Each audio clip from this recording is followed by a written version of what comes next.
About 10 days after 9/11, I went through the Pentagon and I saw Secretary Rumsfeld and Deputy Secretary Wolfowitz. I went downstairs just to say hello to some of the people on the Joint Staff who used to work for me, and one of the generals called me and he said, "Sir, you got to come in. You got to come in and talk to me a second." I said, "Well, you're too busy." He said, "No."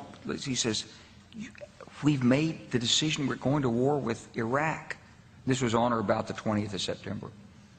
I said, "We're going to war with Iraq. Why?" He said, "I don't know." He said, "I guess they don't know what else to do."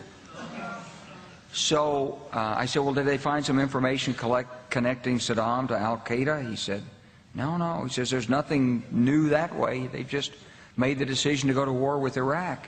He said, "I guess it's like we don't know what to do about terrorists, but we've got a good military and we can take down governments." And he said, "I guess if the only tool you have is a hammer, every problem has to look like a nail."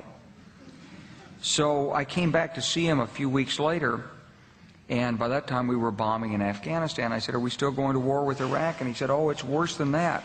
He said, he reached over on his desk, he picked up a piece of paper, he said, I just got this down from upstairs," meaning the Secretary of Defense's office, today, and he said, "This is a memo that describes how we're going to take out 7 countries in 5 years, starting with Iraq and then Syria, Lebanon, Libya, Somalia, Sudan, and finishing off Iran."